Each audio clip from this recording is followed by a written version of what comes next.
Hey there. Well, welcome to this first installment of Developing Virtues, Unlocking Personality to Transcend the Self, exploring the Enneagram from the perspective of the Bahai Faith and developing virtues. So, first off, what is a virtue? Virtue is a positive character quality, a virtue is an attribute of God. What are some examples of virtues? Truthfulness, compassion, courage, integrity, loyalty, love, generosity. These are all examples of virtues. So, the questions I want you to think about: what virtue do you feel you're strongest in? Is it caring? Is it service? Is it honesty at all costs? Is it courage? Is it discernment? Is it joy and inspiring joy in others? Is it excellence? Is it obedience? Is it integrity? What virtue do you feel you're the strongest in? And then another question I want you to think about: what is one simple thing? If everyone in the world would just do this one simple thing, make this one simple adjustment, it would make the world a better place. What's your answer to that? And finally, what is one virtue you really feel you could work on? Either because you just know it's not an area of strength for you, or it's that plus you know it would make a big difference in your life if you could become stronger in this one virtue. So I ask you those things to think about and percolate on, because that is going to guide you and help you discern your Enneagram type pretty much better than anything else. There are quizzes out there, just Google Enneagram Quiz, what's my type? But I find them to be a little bit confusing because they often misrepresent the elegance of the Enneagram system. Because, of course, we are all everything. As humans, we have the capacity for everything inside of us, and no one is going to be just the quintessence of courage and completely lack creativity. And a lot of the Enneagram quizzes that you take online will say, well, you're, a little bit 7, you're a little bit 9, and you're a little bit 3. And it's like, yes, because we're all human and we all share basic characteristics, but no, that's not how the Enneagram works based on, the elegance of its system. And understanding really the pure form of the Enneagram is going to help you with this virtues-based approach. So I want you to think about those questions. What do you think you're strong in? What do you feel you need to work on? And what's one thing, if everyone in the world would just do this thing, it would make the world a better place? Also, I do offer coaching on this, and in just like a few minutes, we could talk this out and I could help you figure out what your type is so you can find what you need to work on. But we'll be getting into all of that in this series. But if you do want to talk it out, I do offer that on my website, jacquelinclaireart.com. Just go to coaching and select some time with me and we can talk it out. So as you're percolating on those questions, I want to jump back into the Bahai Faith a little bit in the event that that also is new to you. Maybe you're an Enneagram person, but you don't really know what the Bahai Faith is. And I'm going to bring them together here. So the Bahai Faith is a beautiful world religion. To be a Bahai is to recognize Baha'u'llah as giving the word and the will of God for this day. And the Bahai Faith's teachings are very modern. They're for this day and age. They are the fulfillment of all of the religions and prophecies of the past about how we are so lucky to be alive on this planet at this time, when we really realize that we're a global family. And now it's about transforming our inner lives, developing our virtues, and then also building a spiritually founded society. So it's an inner out and out inner type of thing, and getting it together as a global family, to put it just in my own colloquial terms. And so the Baha'i faith, it has personal devotion, like a Christian, like a Buddhist. I mean, probably every faith, there's the quiet, private, spiritual reality of your individual soul and mind and heart, your relationship with God, your relationship with yourself, like how you talk to yourself, how honest you are with yourself. Like there's the private, personal, inner element. And then there's also in the Baha'i Faith a high degree of engagement with the world, whether it's your Baha'i community, whether it's your family, whether it's your neighborhood, your city, being active on the world stage somehow, like contributing in a practical, hands-on way to making the world a better place and putting into action that inner light in what you believe. So we have personal devotion on the one hand, and we have engagement with making the world a better place on the other hand. So here we have these two things. What is the tie between them? Well, you could say it's your character, it's your personality, how this inner light, how you manifest it to the world around you, how you treat other people, how you work as a team, how you engage with others, how you prioritize, how you spend your time, or so on and so forth.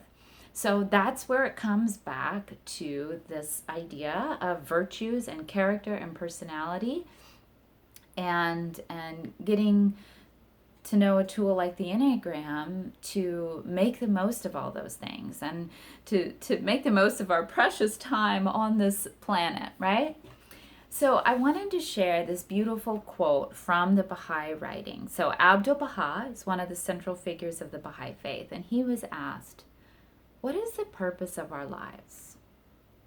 We would all like to know that, right? We'd like to make sure we do that, right? Fulfill our purpose. And he said quite simply, to acquire virtues. And he says, man's distinction lieth not in ornaments or wealth, but rather in virtuous behavior and true understanding. That was actually Baha'u'llah. And he says, honesty, virtue, wisdom, and saintly character redound to the exaltation of man, while dishonesty, imposture, ignorance, and hypocrisy lead to his abasement. So we have exaltation and abasement. And man's distinction lieth in having a praiseworthy and saintly character. And I am not a saint.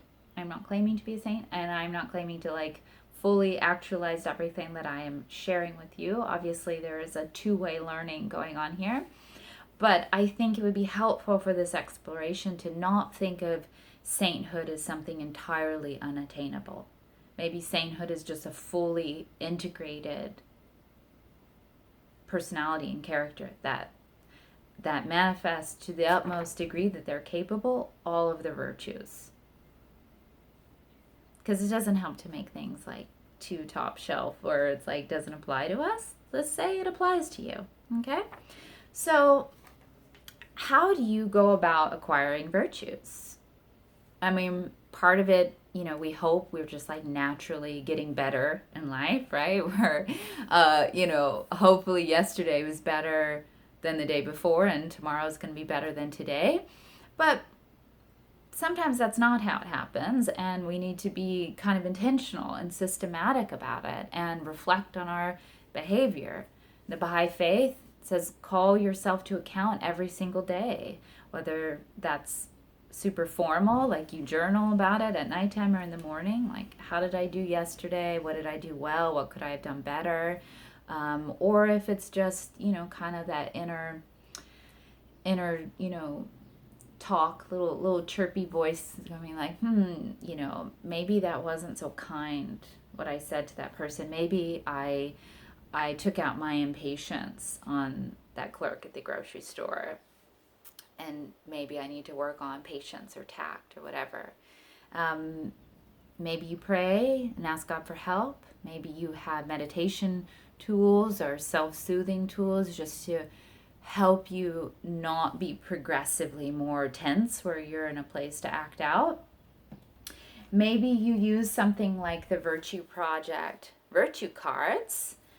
Great little tool. Actually, I highly recommend it.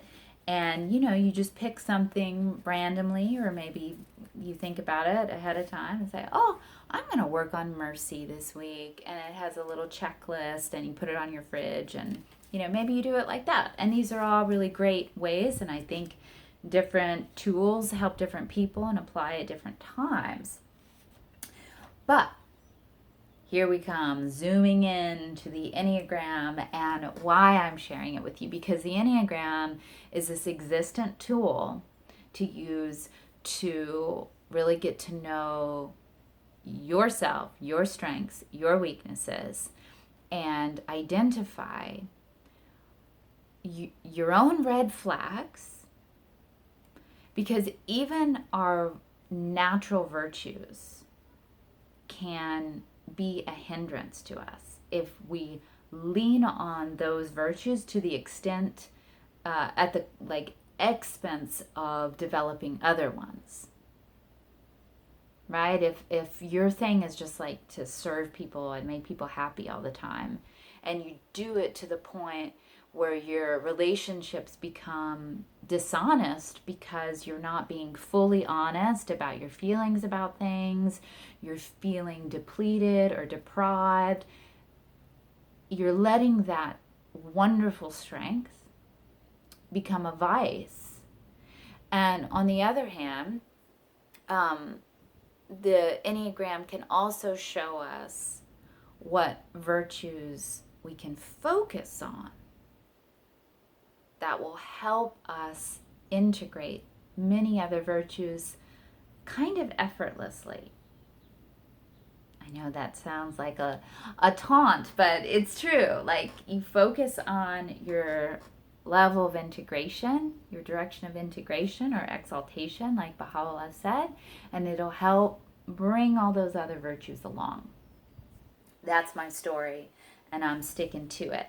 And ultimately, the point is to develop all the virtues, right? That is to have a saintly character. That is to be a fully well-rounded human being. And of course, you know, we're all everything.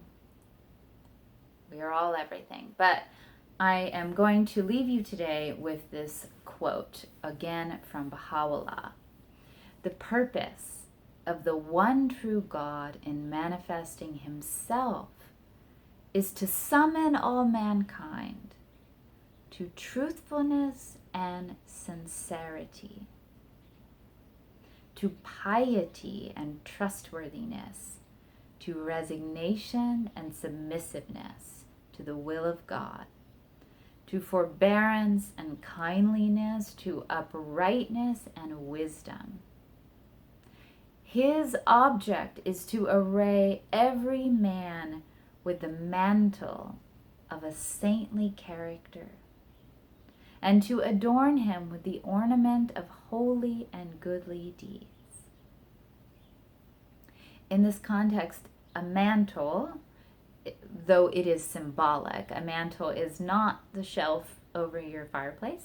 A mantle is something that you wrap around yourself, like a royal robe of sorts. So to sort of be arrayed in a saintly character and to manifest that in goodly deeds. And it starts with truthfulness and sincerity. So we're going to have to be honest in this journey, and it's going to be great fun. And the next video, I'll be getting more into sinking our teeth into the Enneagram.